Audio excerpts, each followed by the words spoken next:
Reka nsubire ndabaramutse mwe banywanyi mukurikira imboneshakure yacu ari nayo yanyu Shiramatsiko TV. Ni imboneshakure imwe rudende dushikiriza inkuru n'ibiganiro utaronka ahandi. Uyu ni umwanya w'amakuru agezweko ari kuvugwa ngaha mu gihugu cacu c'u Burundi. Ni amakuru aba yibanda cane cane ko aba ari kuvugwa agateka kazina muntu, aba ari kuvugwa mu cibano, aba ari kuvugwa ku mbuga ngurukana bumenyi, aba ari kuvugwa mu makungu, aba ari kuvugwa muri politike ndetse n'andi yose mutamenye muba mwaranyegejwe turatohoza amaze tukabaha ido n'ido. Nizere ko we ukurikirana iyi mboneshakure imwe rudende dushikiriza inkuru n'ibiganiro utaronka ahandi wamaze gupyonda kuri sabone kugira ngo ko ducijeho amakuru n'ibiganiro bene nk'ibi ujye uba uwa mbere mu gushikirwa nabyo. Rutana hatowe ikiziga c'umukenyezi. Ikiziga ca Sofia umuvyeyi w'abana bane caratowe ku mugwa mukuru w'intara ya Rutana ubumanuko bushira uburengero bw'u Burundi. Kuri uyu wa gatatu yari yabuzwe irengero kuva ku wa mbere Rusama kubw'ababanyi biwe. Ico kiziga cabonywe ubwa mbere n'umwana yari agiye kw'ishuri kubw'abashinga intahe. Bavuga ko yoba yabanje gusambanywa ku ngufu imbere yo kwicwa. Serafine yari yazimiye ku wa mbere Rusama kubw'ababanyi biwe, ariko umugabo wiwe ntiyari yatabaje igipolisi n'intwaro. Abo bubakanye ntibari babanye neza niko ababanyi bamenyesheje. Igipolisi carahagaritse umugabo wiwe asanzwe ari umudandaza w'iyayuramutwe kubw'amasoko mu gipolisi. Abakozi b'umuryango utabara imbabare Croix Rouge Burundi barahambye ico kiziga c'uwo mukenyezi. Uwo muryango waba ku mugwa mukuru wa Rutana. Umugabo aturuka muri komine Mpinga Kayove muri iyo ntara nyene, mu gihe umukenyezi wiwe aturuka mu ntara ya Karusi hagati hashira uburengero. Mu kiringo kidashika umwaka abakenyezi batari munsi ya batatu barishwe n'abagabo babo ku mugwa mukuru w'intara ya Rutana. Muri abo harimwo umwigisha. Umugabo wiwe intwazangabo mu gipolisi c'u Burundi ntarigera abazwa n'inzego zibijejwe nubwo abaharanira agateka kazina muntu bagumye babisaba. Basaba ko hoba amatohoza yigenga kuri ubwo bwicanyi uko ari butatu. Amakuru yacu tuyabandanirize mu ntara ya Rumonge. Sentare y'intara yaciriye gupfungwa umwaka umuntu yagirizwa kubesha.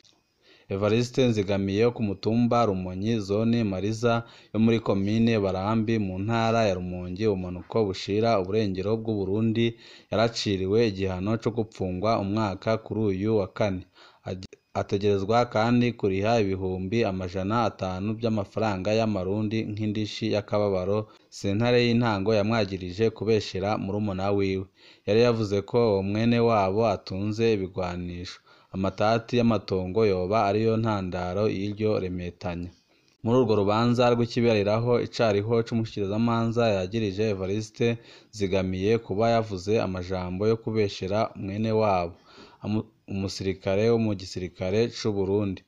Mu rugendo rwa buramatari w'iyo ntara rwo kwa 25 Ndamukiza muri komine Burambi, Nzigamiye yagirije ku mugaragaro mutoya wiwe kuba atunze ibigwanisho atabifitiye uruhusha no kuba afashiriza imirwi y'abagwanyi bivugwa n'ababanyi biwe. Imbere ya sentare Nzigamiye aremeye ko yabesheye murumuna wiwe. Icariho c'umushikirizamanza yamusabiye gupfungwa imyaka 5 n'ihadabu ry'umuriyoni w'amarundi nk'indishi y'akababaro kuri mutoya wiwe. Inyuma y'umwiherero sentare y'intara yahanishije Evariste Nzigamiye igihano co gupfungwa umwaka no kuriha amafaranga ibihumbi 500 y'amarundi azohabwa mutoya wiwe nk'indishi y'akababaro. Amatati y'amatongo hagati y'abo bavukanyi niyo yaba ariyo ntandaro y'iryo remetanya niko twabwiwe n'ababanyi babo. Amakuru yacu tuyabandanirize mu ntara ya Makamba. Abantu 4 bakomeretse bivuye ku matati y'amatongo. Ubw'ababanyi induru zadutse mu gitondo co wa gatatu ku mutumba wa Buheka muri zone Kazirabageni muri komine Nyanzarake mu ntara ya Makamba ubumanuko bw'u Burundi. Byose byatanguye aho umwe muri iyo miryango ibiri iri mu matati waja guca ibigazi mw'itongo ririmwo amatati, wundi muryango uranga. Uruhagarara ruba ruradutse.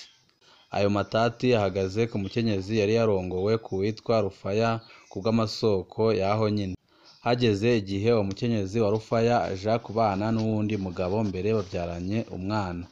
Uwo mukenyezi mu nyuma yaragarutse kuburana itongo ryiwe ku mugabo wa mbere aciye mu murwi CNTB, umurwi ujejwe gutatura amatati y'amatongo n'ayandi matungo wafuswe n'ibiro by'umukuru w'igihugu muri 2022.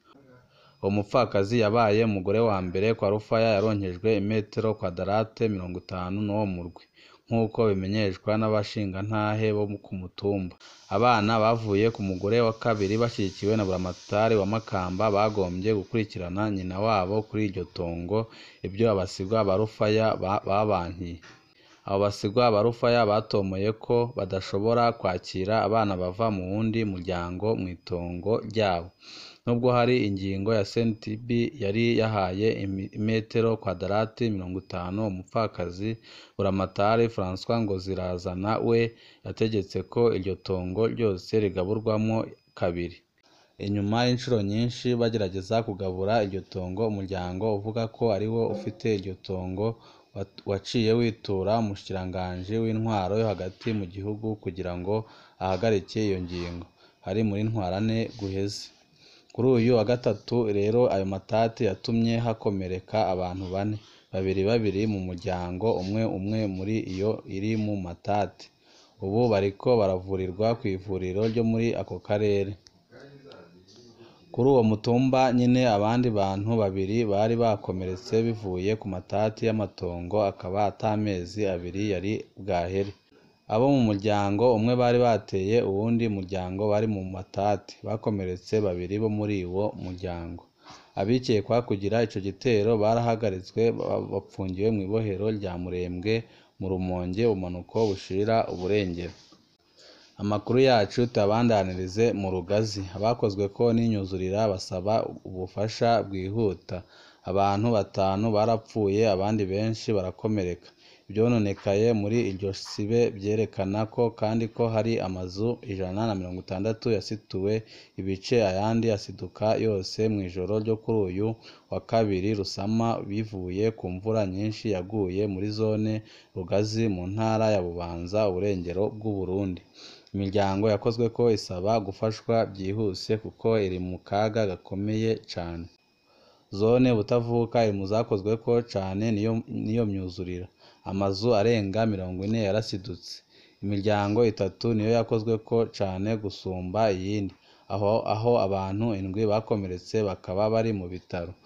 Umwe mu bagize iryo sanganya yaratwiganiriye uko ibintu byari byifashe ku mugoroba. Umugabo wanje yagumye mu cumba co ku ruhande aho nanjye nasohoka ngiye kuraba uko inzu imeze. Byari bikomeye iryo joro kuko amahama yakubita ku mpome z'inzu yacu. Ngarutse kumubwira aze kugama mu mukingo, nari namaze gucererwa. Igihome c'inzu cari camaze kumugwako, yakijijwe n'Imana. Niko umukenyezi wa Samuel Nyandwi agaragaza umubabaro. Hafi yaho habereye ibyo ngibyo hari site y'abantu bafise amikoro make bo mu bwoko bw'abatwa.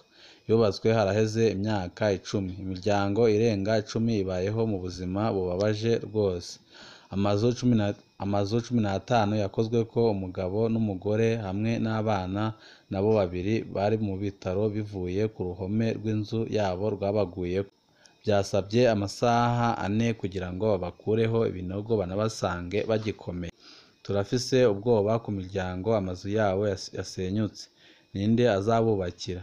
Byibazwa na Everine Nkeshimana arongoye inzu 10. Iyo mvura yaguye muri komine Rugazi ntiyasize abanyagihugu ba zone Musenyi. Ibyononekaye bijanye n'uburimyi ni byinshi cane ngaha mu Rusenyi. Umwanya wacu ni ngaha duce dusuzerera amakuru twariko bateguriye. Ndabibutsa wowe utarapyonda kuri sabone ko apyondaho kugira ngo ko dushikijeho amakuru n'ibiganiro bene nk'ibi ujye uba uwa mbere mu gushikirwa nabyo. Kandi kanya kari buze andi makuru turi kubatunganiriza, wese icyo usabwa nta kindi uretse gupyonda kuri sabone kugira ngo ko dushikijeho amakuru n'ibiganiro bene nk'ibi ujye uba uwa mbere mu gushikirwa nabyo. Ibihe byiza nibyo ndabipfu.